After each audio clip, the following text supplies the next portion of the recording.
Well,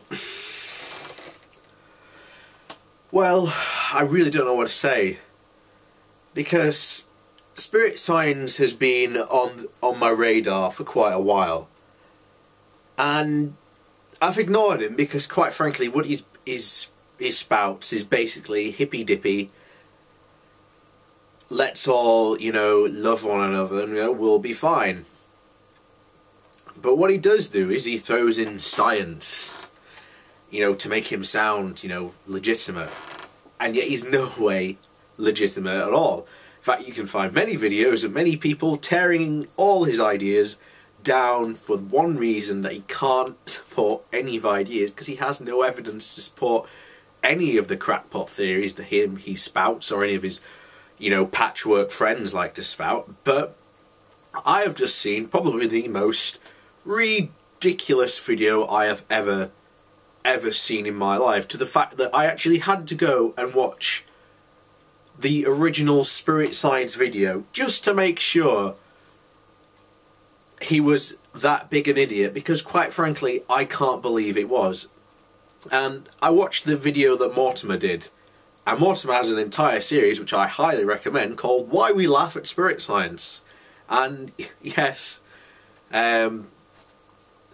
I highly agree with pretty much everything Martymer says about Jordan in all his videos. But we're going to talk about one particular individual. We're going to talk about what Jordan likes to say is the big picture. Because, my God, is this someone who looks at the world in such a naive fashion. He first goes on to say in the video about how we've enslaved plants for agriculture.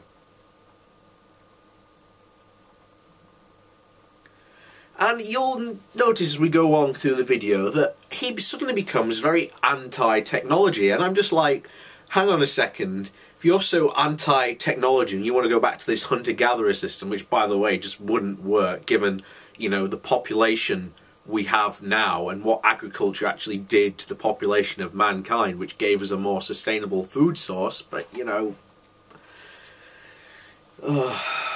but that's exactly the point. He goes, we need to look at the big picture. And then he takes a look at it from his naive viewpoint of, oh, we need to look at it with love, and unfortunately the world doesn't work that way. And surprise, surprise, he gets onto the whole, we need to stop using pesticides and we need to go back to the organic way of farming. No, we don't. I've said it many times before, organic farming just does not cut it, and does not produce the amount of food that we need to be able to feed us. I'm sorry, but that's the truth. And you're welcome to disagree with me, but I'm sorry, go look it up for yourself. Even the guy who started the organic food revolution says we cannot go organic because we cannot feed the population. Sorry, that's the fact. And you can deny it as much as you want, but it's right there. Go look it up. But I know you won't. And I know who you're talking about. I know. So if you want to try and, disprove me that, you can feed the world, using purely only organic food methods, remember, these are the exact same methods that they are using in these poor countries that cannot produce the amount of food to feed themselves. But, that doesn't matter to some people. And then he goes on to technology about how, oh, we need to go to all electric cars, and how like mining and using fossil fuels and non-renewable fuels is there. Well, unfortunately we're not at that stage yet where these technologies are 100% viable. We're getting there, yes, but we're not there yet. And again, when you come to like the whole free energy argument, and I've done it before, I've said it before, even if we had, let's say we had a reactor that could do, you know, free energy. It's not free. But first of all, you've got to build it. You've then got to run it, maintain it. You've then got to house the workers that run it and maintain it and feed them, and then security, and then you've got to house the reactor themselves, which is more building. That's more cost. You've then got wiring, you know, that runs throughout all the streets. You've then got all the pylons and things to look after as well. It is not free. You will never ever be able to have this free energy that people always talk about. There will always be a cost involved, and that is, again, the unfortunate truth. You know, just look at, you know, solar farms. They provide energy, but at the end of the day, they themselves have a bill that they have to foot. Again, doesn't come cheap, unfortunately. And then go back to the electric cars thing. Where do you think we get all the materials and whatnot to build these cars? Not alone, where do we get the electricity to actually put and run the cars?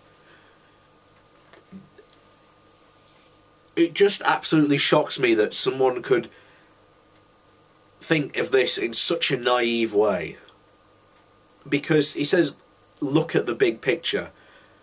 But when you look at the big picture, the answer to most of these questions is science.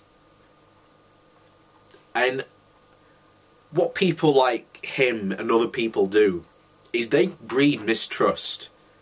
And then people, you know, don't become scientists, or they become sort of scientists, and then they waste their time looking into like stupid things that never work or will never do anything.